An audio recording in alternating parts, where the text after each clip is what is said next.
Hello friends, मैं हूं अकरम शेख और आप लोग देख रहे हैं honest tutorial.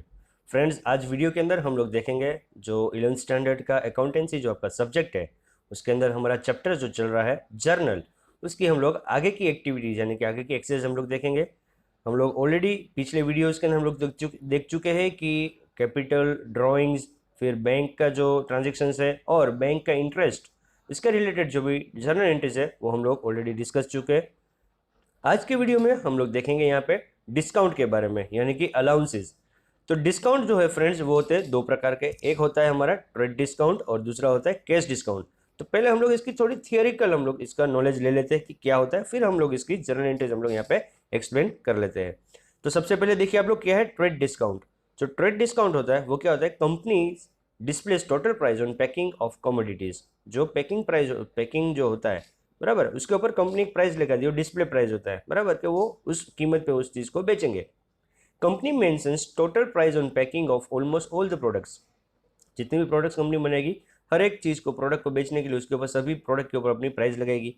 Eight this price product are sold in open market, यानी कि जो कस्टमर यानी जो कंज्यूमर जो है उपभोक्ता है, उसके हाथ में जो ये प्रोडक्ट आएगी वो उस कीमत पे वो बेची जाएगी। At the time of sale manufacturer or wholesaler allows certain discount to retailers from selling price। जब बेचते वक्त मैन्युफैक्चरर जो होता है, जो इसका उत्पादन करता है वो, या फिर होलसेलर जो होता है वो उसके रिटेलर को कुछ डिस्काउंट देता है सेलिंग प्राइस के ऊपर, यानी जो बेचने की जो कीमत है उसके ऊपर उसको कुछ डिस्काउंट देता है, which is known as a trade discount. यानी जो मैन्युफैक्चरर ने होलसेलर को या होलसेलर ने जो रिटेलर को जो डिस्काउंट किया उसको बोलते हैं ट्रेड डिस्काउंट बोलते हैं। This trade discount is an expense neither for manufacturer or wholesaler nor income for retailer। यानी ये जो हमने ट्रेड डिस्काउंट जो हमने दिया है बिजनेस के अंदर सेल्स करने के लिए, तो ये ट्रेड डिस्काउंट न तो ये होलसेलर और जो अपना क्या बोलते हैं मैन्युफैक्चरर, उसके लिए न तो ये खर्चा है और ना ही रिटेलर के लिए इनकम है, यानी ये इनकम भी नहीं है और ये हमारा एक्सपेंस भी नहीं है। Hints trade discount does not have any accounting treatment in the books of the account। यानी कि जब भी ट्रेड डिस्काउंट आएगा तो उसकी अकाउंटिंग की कोई भी इफेक्ट बुक्स ऑफ अकाउंट के अंदर हमको नहीं दिखानी है। A trade discount is deducted from total price during preparation of bill for purchase or sale of goods, and net amount of the bill is recorded in the books of the purchaser and seller। यानी जब भी bill बनेगा तब जो trade discount है उसको minus करके जो अमाउंट बनेगी वही अमाउंट हम हमारी बुक्स ऑफ अकाउंट के अंदर हम लोग लिखेंगे। यानी जो डिस्काउंट जो हमने दिया है वो डिस्काउंट की अमाउंट हम लोग अपने बुक्स ऑफ अकाउंट के अंदर कहीं भी रिकॉर्ड नहीं करेंगे। एक एग्जांपल इसका यहाँ पे, goods of ₹5,000 purchase from Paras at 10% trade discount. यानी हमने 5,000 रुपये का पारस के पास से गुड्स खरीदा है और उस पर ट्रेड डिस्काउंट हमें मिला है। In this transaction 10% discount will be deducted during preparation of bill। जब बिल बन रहा है उसी वक्त ये 10% जो है उसको डिडक्ट कर दिया जाएगा। तो अब बिल कितने का बनेगा, बिल बनेगा 5,000 रुपीज का, हमारा टोटल प्राइस थी, उसमें से 10% यानी कि 500 रुपीज यहाँ पे ट्रेड डिस्काउंट माइनस हो गया है। तो आप लोग देखिए जो नेट बिल जो बनेगा, जो net amount will be recorded in the books will be the 4,500, यानी कि 4,500 रुपये ही हम हमारे बुक्स ऑफ अकाउंट के अंदर हम लोग दिखाएंगे। तो जो ट्रेड डिस्काउंट है उसको पहले हम लोग कैलकुलेशन करेंगे, उसको सबसे पहले हम लोग उसको डिडक्ट कर देंगे। डिडक्ट करने के बाद जो अमाउंट जो बचती है हमारी रिमेनिंग जो अमाउंट है उसी को हम लोग हमारी बुक्स ऑफ अकाउंट के अंदर हम लोग इसको मेंशन करेंगे। और ये हो गया हमारा फर्स्ट टाइप जो था हमारा ट्रेड डिस्काउंट। और दूसरा जो डिस्काउंट होता है वो है हमारा कैश डिस्काउंट। अब जो नेट अमाउंट जो बची, ट्रेड डिस्काउंट निकाल लेने के बाद जो हमारी अमाउंट बची है वो हमारी नेट अमाउंट है। अब नेट अमाउंट में से फिर हम उसको कैश डिस्काउंट देंगे, तो ये कैश डिस्काउंट जो होगा उसको हमें अपनी बुक्स ऑफ अकाउंट के अंदर मेंशन करना पड़ेगा। क्योंकि कैश डिस्काउंट हमने क्यों दिया है, क्योंकि हमको हमारा पैसा टाइम पे मिल जाए, इसलिए हम लोग उसको कैश के अंदर डिस्काउंट हम लोग दे रहे हैं। अगर कोई पेमेंट हमको कैश में कर देता है तो हम उसको बोलते हैं कि कैश में पेमेंट करो, तो हम आपको डिस्काउंट देंगे सर्टेन परसेंट। तो जो परसेंट हमने उसको डिस्काउंट दिया, तो अब ये डिस्काउंट जो होगा वो हमारे लिए एक्सपेंस गिना जाएगा। To enhance competitive sales, business sales goods on credit, customer pay dues on completion of credit maturity period, thus business faces problem of cash scarcity। To receive back quick collection of credit sales from the customers, certain fixed percentages are allowed at incentive discounts। This discount is known as the cash discount. यानी कि अगर competition का जमाना है, बहुत सारा sales भी करना है और अभी सेल्स भी हम लोग क्रेडिट पे कर सकते हैं, तो क्रेडिट पे सेल्स किया तो फिर एक हमको डर रहता है कि पैसा वापस तुरंत आएगा या नहीं आएगा। तो क्विकली उसको रिकवरी करने के लिए फिर क्या करते हैं, थोड़ा उसको इंसेंटिव यानी कि उसको थोड़ा अट्रैक्ट करने के लिए, जिसको हमने माल बेचा है क्रेडिट का, उसको अट्रैक्ट करने के लिए हम लोग क्या बोलेंगे, आपको 5% हम लोग कैश डिस्काउंट देते हैं। अगर आप विद इन 15 डेज के अंदर आप इसका कैश का पेमेंट कर देते तो आपका जो टोटल बिल बना है वो बिल में से आपको हम लोग 5% कैश डिस्काउंट कर देंगे। तो ये क्या हुआ फ्रेंड्स के एक बार बिल बन चुका है, बिल बन चुकने के बाद हम उसको डिस्काउंट देने वाले हैं, तो फिर यहाँ पे क्या होगा, ये हमारा एक्सपेंस है। Thus, cash discount is one kind of factor of attraction to pay due within prescribed time or before that. और कैश डिस्काउंट देने से क्या होगा कि सामने जो व्यक्ति है उसको क्या होगा, एक अट्रैक्शन होगा कि भाई मैं जल्दी अगर पेमेंट कर दूंगा तो मुझे सर्टेन परसेंट मुझे उसमें से बाद मिल जाएगा, मुझे उतना पेमेंट करना कम पड़ेगा। Allowed cash discount is an expense to the businessman. और जो हमने अलाउ किया, यानी हमने अगर किसी को माल बेचा है और अगर हमने उसको बोला कि तुम भाई कैश में पेमेंट कर दो तो हम आपको कैश डिस्काउंट देंगे, तो ये बेचने वाले के लिए जो होगा वो क्या हो जाएगा, एक्सपेंस हो जाएगा। Thus it is debited to the discount account. तो ये क्या हो जाएगा, अकाउंट का रूल देखिए आप लोग क्या है, नॉमिनल अकाउंट में debit all expense and loss. तो इसी रूल के मुताबिक जो बिजनेसमैन है, बिजनेस के लिए जो डिस्काउंट अलाउड किया, वो डिस्काउंट अलाउड हमेशा कहाँ पे आएगा, डेबिट में आएगा। And for cash discount receiver और बिजनेसमैन और customer it is a revenue, thus it is credited to the discount account. और जिसको, जो व्यापारी को या किसी कस्टमर को हमने जो डिस्काउंट दिया है तो उसको वो डिस्काउंट मिल रहा है, तो उसके लिए वो क्या हो जाएगी, इनकम हो जाएगी। तो नॉमिनल अकाउंट का क्रेडिट का रूल क्या है, क्रेडिट और इनकम एंड गेन। तो इस हिसाब से उसको यहाँ पे फायदा हो रहा है। तो क्रेडिट के अंदर जब भी डिस्काउंट रिसीव होगा तो डिस्काउंट रिसीव हमेशा क्रेडिट में आएगा। तो फ्रेंड्स उम्मीद करता हूँ समझ में आएगा, डिस्काउंट अलाउड डेबिट में होगा, डिस्काउंट रिसीव्ड क्रेडिट में होगा। हम लोग यहाँ पे इसका दोनों का ट्रेड डिस्काउंट और कैश डिस्काउंट जो है उसका हम लोग यहाँ पे डिफरेंस देख लेते हैं क्या है। सबसे पहले आपके सामने ट्रेड डिस्काउंट और उसके बाद है cash discount. Trade discount is calculated on total price और कैटलॉग आर प्राइस। यानी जो टोटल जो उसकी कीमत है उसके ऊपर ये सेल्स जो प्राइस होती है ना उसके ऊपर ये डिस्काउंट को कैलकुलेट किया जाता है। And cash discount is calculated on net of total price and trade discount. यानी कैश डिस्काउंट हम किस पे हम लोग कैलकुलेट करेंगे, जो टोटल प्राइस बन गई यानी कि जो नेट प्राइस बन गई, यानी कि ट्रेड डिस्काउंट को माइनस करने के जो बाद की जो प्राइस बचती है उसके ऊपर हम लोग कैश डिस्काउंट को कैलकुलेट करते हैं। फिर सेकंड डिफरेंस है, trade discount is not recorded in the books. Trade discount को हम लोग अपनी बुक्स ऑफ अकाउंट के अंदर नहीं दिखाएंगे। और cash discount is recorded in the books, यानी कैश डिस्काउंट जो है उसको हमें अपनी टेक्स्ट बुक में, अपनी बुक्स ऑफ अकाउंट के अंदर हमें इसको दिखाना है। Trade discount is allowed because retailers sells product on total price so that they can generate certain profit after deduction of their expenses। Trade discount क्यों दिया जाता है, क्योंकि रिटेलर्स को हमें माल बेचने के लिए देना है तो रिटेल भी अपना कुछ मार्जिन कमा सकेगा ना, प्रॉफिट कमाने के लिए। तो इसीलिए इस हिसाब से यहाँ पे जो रिटेलर होता है उसको ट्रेड डिस्काउंट दिया जाता है ताकि वो भी कुछ प्रॉफिट उसमें कमा सके और अपने जो भी खर्चे है वो भी उसके अंदर ऐड करके अपना प्रॉफिट को कमा सकता है। कैश डिस्काउंट में क्या है इसका पर्पस, तो to attract the customer to pay due in prescribe time और before that cash discount is allowed. Cash discount क्यों जाता है, क्योंकि जो अपने जिसको हमने बाकी में माल दिया है उसको अट्रैक्ट करने के लिए कि भाई कैश में पेमेंट कर दो, आपको 5% 10% आपको डिस्काउंट मिल जाएगा। तो उसको अट्रैक्शन, तो क्या होगा, पेमेंट टाइम में आ जाएगा या तो उसके पहले भी वो पेमेंट आ सकता है। एक लालच है ना कि अगर उसको टाइम के पहले अगर मिल जाएगा, पेमेंट कर देता है तो उसको थोड़ा कम देना पड़ेगा, तो ये एक अट्रैक्शन हो गया, इसीलिए कैश डिस्काउंट दिया जाता है। At the time of the preparation of invoice, trade discount is deducted।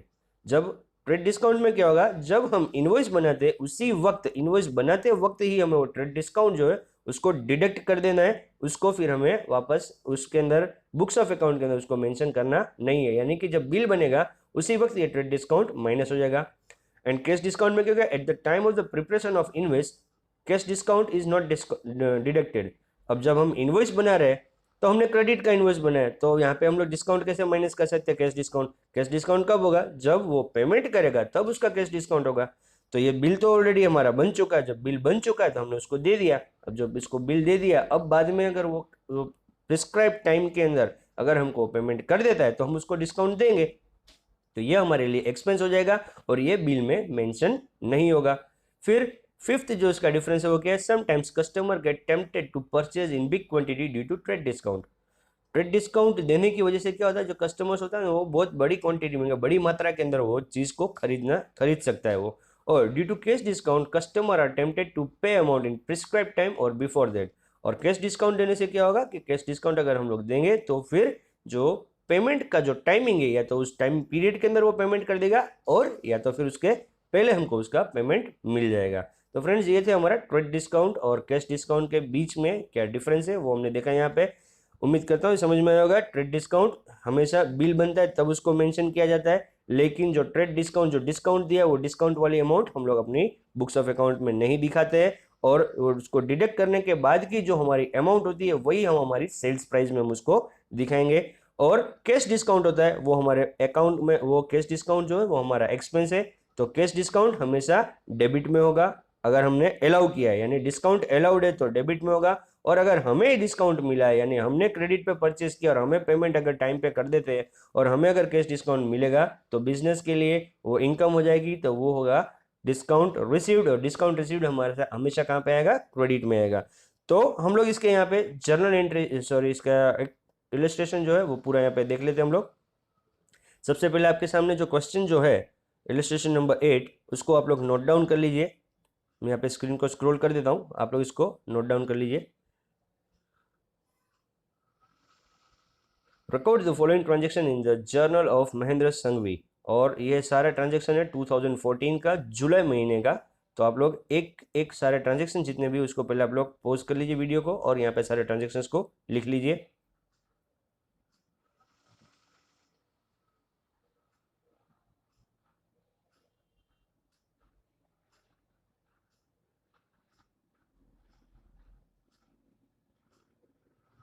उम्मीद करता हूँ आप लोगों ने ट्रांजेक्शन सारे नोट कर लिए होंगे। तो मैं आपको बताता हूँ एक एक जर्नल एंट्री किस तरह से इसका रिकॉर्डिंग होगा, यहाँ पे हम लोग किस तरह से इसको पोस्टिंग करेंगे जर्नल एंट्री में।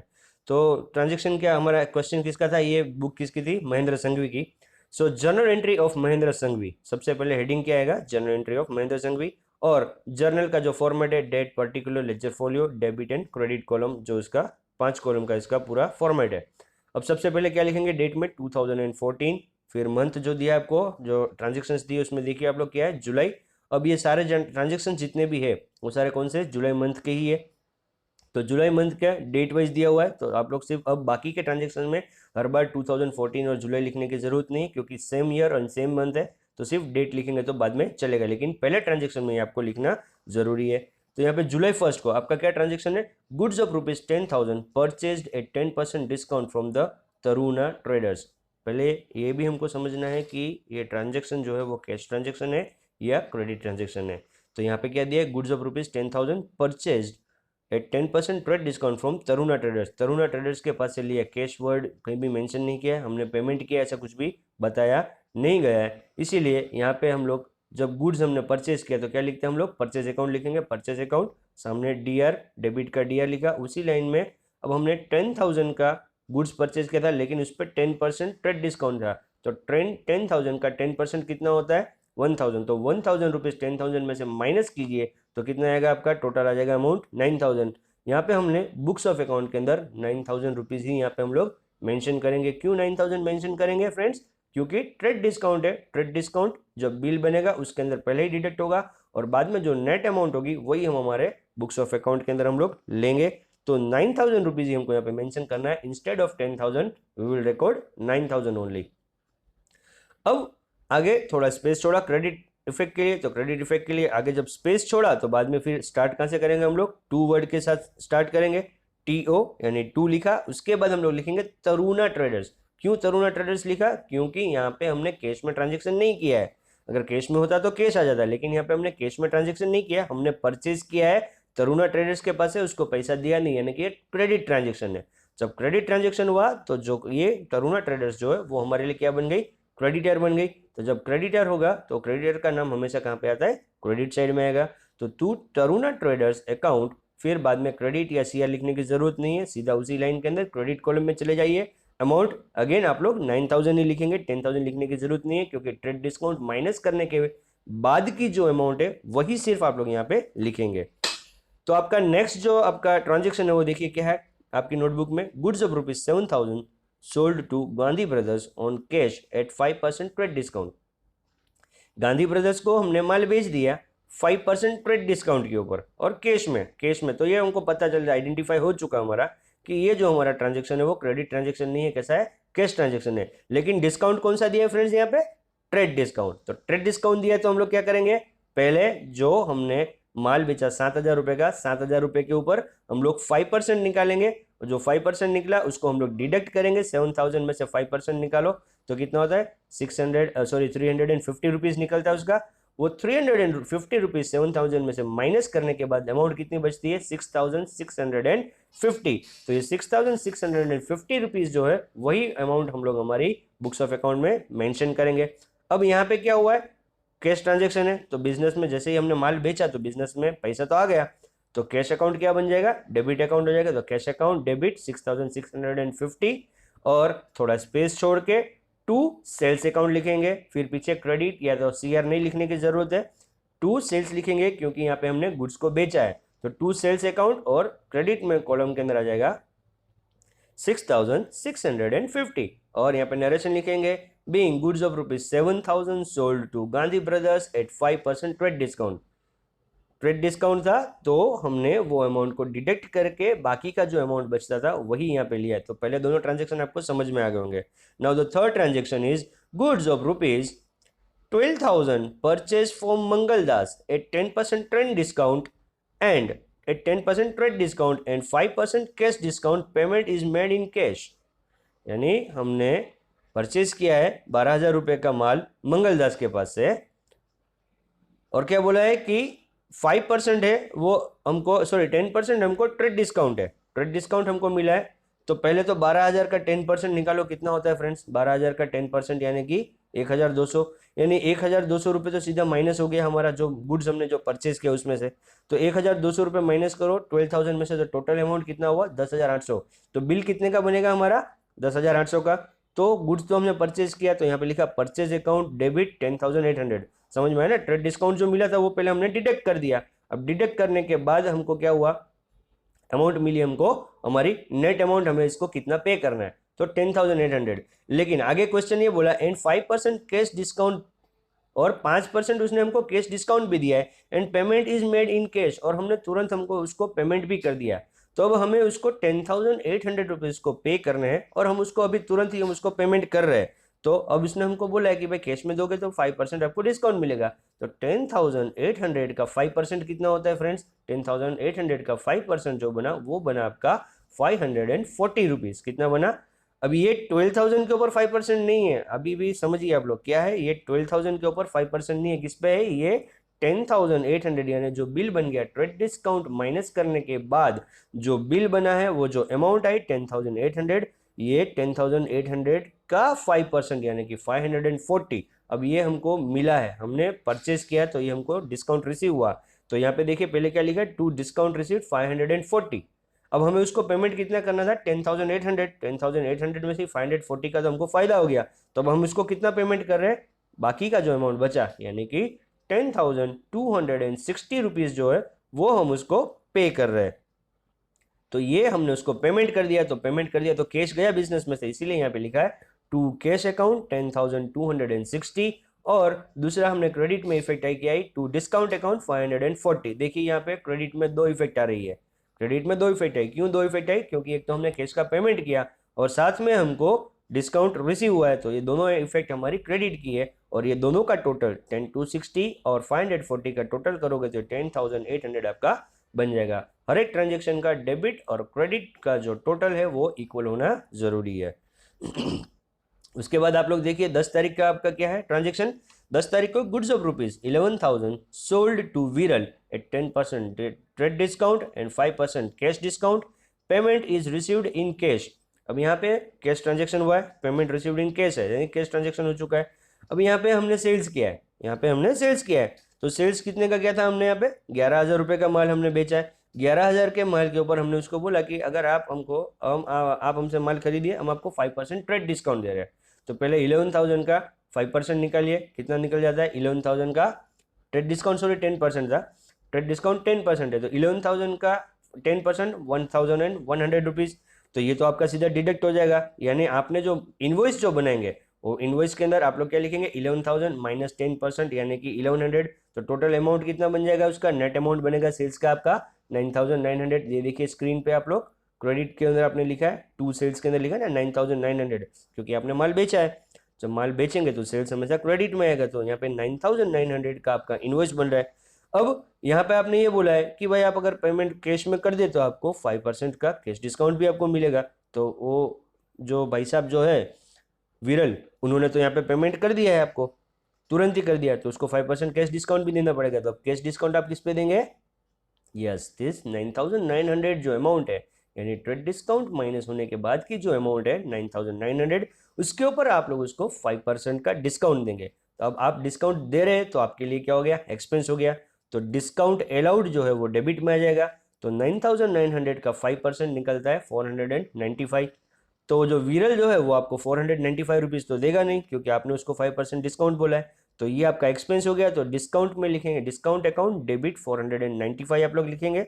और बाकी की 9,009 में से 9,900 रुपये के 9,900 में से 495 रुपीज़ डिस्काउंट का डिडक्ट करने के बाद जो विरल जो है आपको वो 9,405 रुपीज़ वो कैश पेमेंट कर रहा है। तो कैश आ गया आपके बिजनेस में, तो क्या बन गया, कैश अकाउंट डेबिट 9,405। फिर डिस्काउंट जो आपने उसको दिया है उसको फायदा हुआ है, आपके लिए एक्सपेंस है, तो डिस्काउंट अलाउड अकाउंट डेबिट 495। यहाँ पे डेबिट में दो इफेक्ट आ गई, कैश आया है और डिस्काउंट आपने दिया है। कैश रियल अकाउंट में डेबिट व्हाट कम्स इन, और एक्सपेंस यानी नॉमिनल अकाउंट डेबिट और एक्सपेंस एंड लॉस। तो इसी मुताबिक यहाँ पे डेबिट के अंदर आपके दो ट्रांजेक्शन है, दो इफेक्ट आ गई।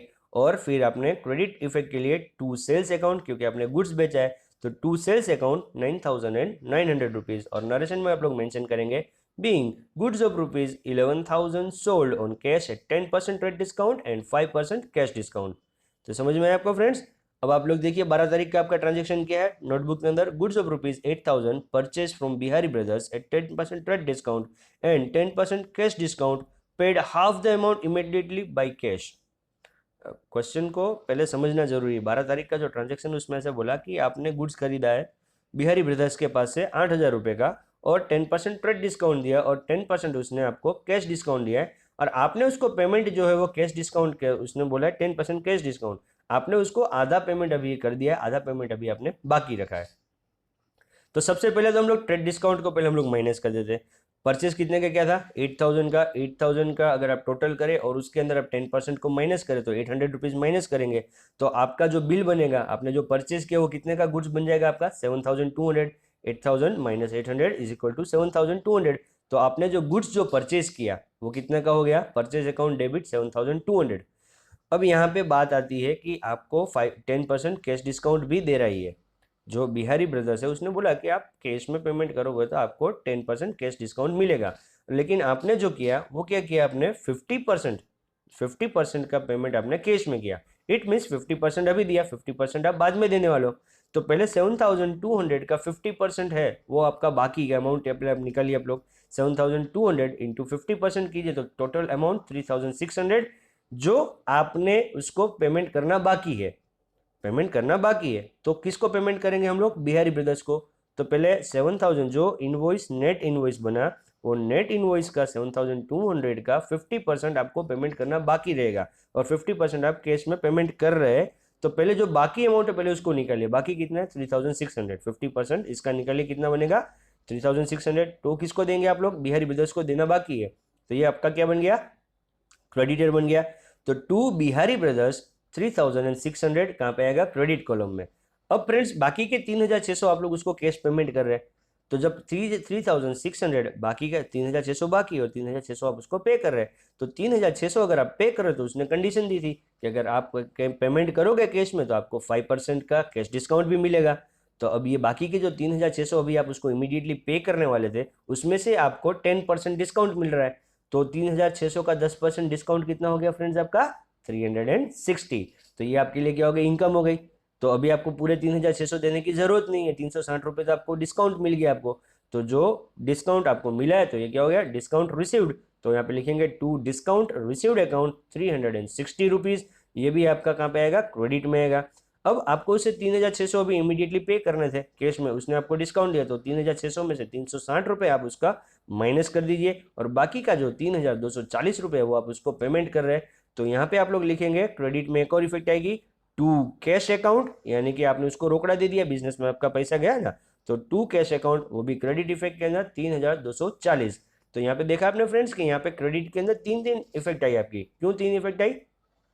क्योंकि एक तो आपने उसको कैश में पेमेंट कर दिया, एक आपको डिस्काउंट मिला है, कैश में पेमेंट किया तो क्या हुआ, आपका बिजनेस में से पैसा गया, दूसरा आपको डिस्काउंट मिला, ये आपकी इनकम भी, और तीसरा आधा पेमेंट बाकी है तो वो आपका क्रेडिटर है, तो क्रेडिटर भी क्रेडिट में आएगा। इसी हिसाब से यहाँ पे आपके कितने ट्रांजेक्शन इफेक्ट कितनी आई फ्रेंड्स, यहाँ पे तीन आई। समझ में आया होगा आपको ये। अब आप उसके बाद का जो नेक्स्ट जो ट्रांजेक्शन वो क्या है आपका, goods of rupees 15,000 sold to Bimal at 10% trade discount, and if due is paid up to 20th July 10% cash discount will be allowed. Question ये बोला है कि 15,000 रुपये का माल हमने उसको 10%, बिमल को 10% के अंदर हमने ट्रेड डिस्काउंट में हमने बेचा है, अगर वो 20 जुलाई तक अगर पेमेंट करेगा तो उसको हम लोग फर्दर 10% कैश डिस्काउंट देंगे। अभी ट्रांजेक्शन आज हुआ है 15 तारीख को, 15 तारीख को जो ट्रांजेक्शन हुआ तब ये कंडीशन रखेगी अगर 20 तारीख को अगर पेमेंट करेगा तो उसको 10% कैश डिस्काउंट मिलेगा।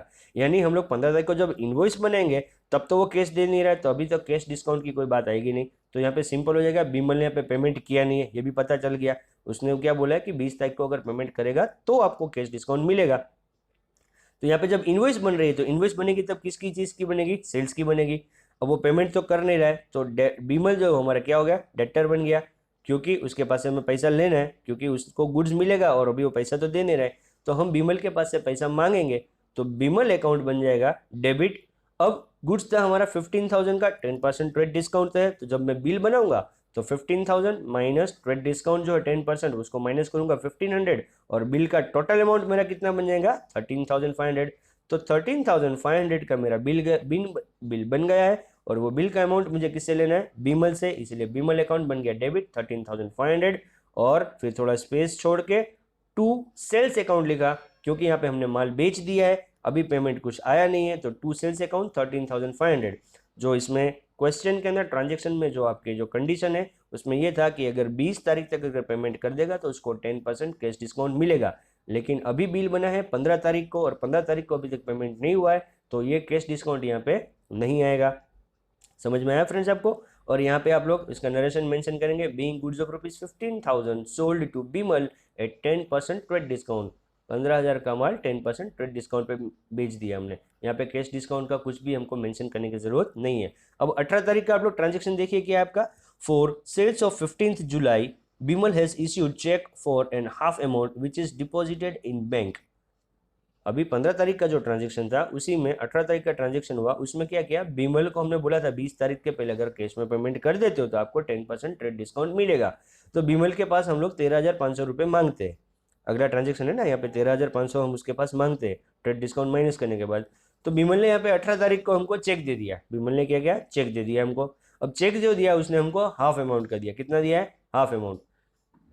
तो हमारे बैंक में कितना रुपए आने वाला है, अभी बैंक का अमाउंट का हमको पता नहीं चलेगा, अभी हमको बीमल कितना पेमेंट कर रहा है वो हमको पहले फाइंड आउट करना है, क्योंकि यहाँ पे हमको डिस्काउंट देना पड़ेगा, क्योंकि हाफ अमाउंट दिया है और जो डेट हमने जो उसको मैं बोली थी वो डेट के पहले वो दे रहा है हमको, बराबर है। तो 13,500 जो थे उसका 50% वो पेमेंट कर रहा है, यानी कि कितना बनता है वो 6,750। तो ये पेमेंट 6,750 रुपये हमको कौन कर रहा है, बीमल कर रहा है। लेकिन हमने उसको बोला था कि भाई आप अगर टाइम के अंदर कर दोगे तो आपको 10% हम लोग आपको कैश डिस्काउंट देंगे। तो इसने चेक दे दिया हमको 18 तारीख को, 20 तारीख के पहले दिया ना, तो ये 6,750 उसके पास है। अभी हाफ पेमेंट उसका जो बनता है वो 6,750 होता है, वो 6,750 का 10% कैश डिस्काउंट, तो वो कितना हो गया 675। तो 675 जो है वो हमारे लिए क्या हो गया, डिस्काउंट अलाउड हो गया, ये हमारे लिए एक्सपेंस हो गया, क्योंकि उसने टाइम में हमको पेमेंट कर दिया थी, हमारे लिए एक्सपेंस हो गया। तो यहाँ पे डिस्काउंट अलाउड जो है 675 मेंशन करेंगे।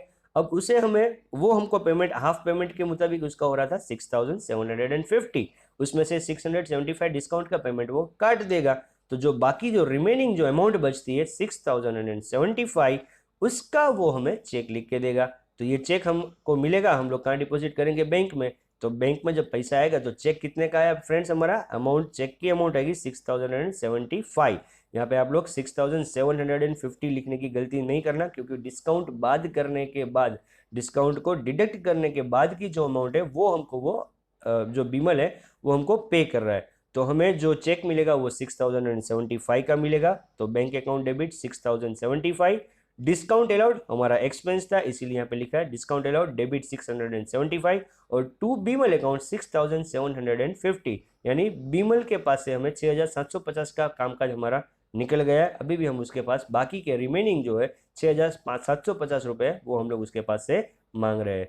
अब उसके बाद का आप ट्रांजेक्शन देखिए क्या है फ्रेंड्स, 22 तारीख को है, 22 तारीख का ट्रांजेक्शन है। Bimal has settle the remaining balance in case. अब इसने भाई 13,500 उसके पास हम मांगते थे और उसमें से 6,750 का उसने ट्रांजेक्शन कर दिया है, और हमने कंडीशन ये रखी थी 15 तारीख को 20 तारीख तक अगर पेमेंट करोगे तो आपको 10% कैश डिस्काउंट मिलेगा। उसने 18 तारीख को हमको आधा पेमेंट हमको चेक से कर दिया है, लेकिन बाकी का जो आधा पेमेंट था वो उसने हमको कौन सी तारीख को किया है, 22 तारीख को किया है। तो यहाँ पे हमारी कंडीशन खत्म हो गई, कैश डिस्काउंट की जो कंडीशन थी वो निकल चुकी है। तो अब जो आधा पेमेंट जो बाकी है वो उसे पूरा हमको करना पड़ेगा। अब इसको यहाँ पे जो डिस्काउंट का जो बेनिफिट मिलना था वो नहीं मिलेगा। तो यहाँ पे उसने वो हमको कितने पेमेंट करेगा, 6750। तो यहाँ पे लिखा हमने cash account debit 6750 to Bimal account 6750, और नरेशन में हम लोग लिखेंगे being Bimal has paid remaining balance of ₹6750। अगर ये 20 तारीख को पेमेंट कर देता तो फर्दर उसको 375 रुपीज़ का डिस्काउंट मिल सकता था, लेकिन इसने जो ड्यू डेट थी हमने जो उसको बताई थी उस डेट के अंदर उसने पेमेंट नहीं किया, तो इस वजह से इसको यहाँ पे कैश डिस्काउंट नहीं मिल रहा है। समझ में आएगा फ्रेंड्स आपको। अब उसके बाद है आपका 25 तारीख का ट्रांजेक्शन। आप लोग देखिए क्या है, 25 तारीख को ₹1020 वॉज ड्यू फ्रॉम सुनीता। 1020 रुपये हमें सुनीता से लेने थे। She paid 1000 as a final settlement. Sunita के पास से हमें 1020 रुपीज़ हमको लेने थे और उसने सेटलमेंट कर दिया। सेटलमेंट कर दिया मीन्स के जो पेमेंट करना था उसमें उसने पेमेंट कर दिया और बाकी का पेमेंट जो है वो हमने उसको माफ़ कर दिया। सेटलमेंट का मतलब कि अब उसके बाद फर्दर कुछ भी मांगा नहीं जाएगा।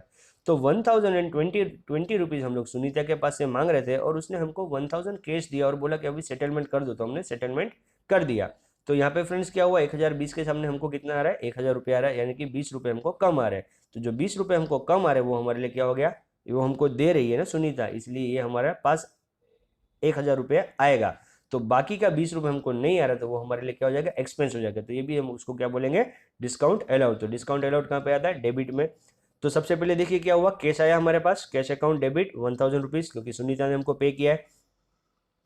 20 रुपये उसने कम दिए तो वो हमारे लिए एक्सपेंस हो गया। तो डिस्काउंट अलाउड अकाउंट डेबिट हो गया आपका 20 रुपये, वो भी डेबिट कॉलम में दिखाएंगे। और पेमेंट किसने किया हमको, सुनीता ने किया।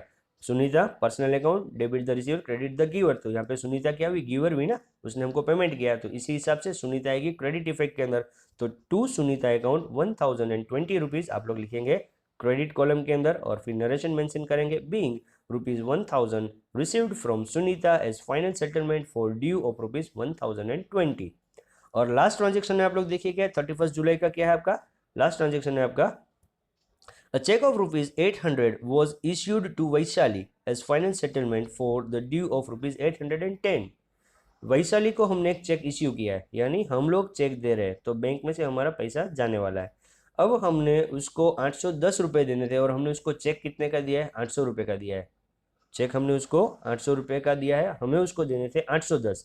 तो वैशाली को हमें कितना पेमेंट करना था, वैशाली को हम पैसा दे रहे थे, यहाँ पे Vaishali personal account debit the receiver. तो वैशाली अकाउंट डेबिट 810, उसको हमें कितने देने थे, 810 रुपये देने थे। उसमें से हमने उसको चेक दे दिया। तो चेक यानी बैंक यानी कि real account credit what goes out, तो बैंक में से हमारा पैसा जाएगा 800 रुपये। तो टू बैंक अकाउंट लिखा हमने 800 रुपये, क्योंकि हमने 800 रुपये का ही चेक लिखा है। अब वैशाली को 810 देना था, हमने चेक दिया 800 रुपये का, और यहाँ पे बोला है हमने फाइनल सेटलमेंट कर दिया है। तो 10 रुपये अब हम उसको देने वाले तो नहीं है अभी, बराबर, सेटलमेंट हो चुका है। तो सेटलमेंट हुआ तो 10 रुपये हमें देना नहीं है, तो हमारे लिए इनकम हो गई, फायदा हुआ हमको। तो इसी हिसाब से यहाँ पे लिखेंगे टू डिस्काउंट अकाउंट ₹10, और फिर नरेशन हम लोग मेंशन करेंगे being for due of ₹810, ₹800 paid to Vaishali as a final settlement. तो समझ में आया फ्रेंड्स आपको कि किस तरह से ट्रेड डिस्काउंट है, कब कब कैश डिस्काउंट होता है, फिर ट्रेड डिस्काउंट के बाद कैश डिस्काउंट, और अगर उसको ड्यू डेट में पेमेंट किया तो किस तरह से, हाफ पेमेंट आया तो कैसे करना है, सेटलमेंट कैसे करना है, वो सारा ट्रांजेक्शन हमने इस यहाँ पे वीडियो के अंदर हमने कवर किया है। और भी ज़्यादा अपडेट्स के लिए फ्रेंड्स मेरी चैनल को सब्सक्राइब करें और ये वीडियो को भी आप लोग आपके फ्रेंड्स के साथ शेयर करें। और अगर वीडियो के अंदर आपको कोई भी डाउट है तो आपके क्वेश्चन मुझे कमेंट के जरिए पूछिए, और अगर अच्छा लगा है तो आपके रिव्यूज़ भी मुझे भेजिएगा। Okay friends, bye bye, take care.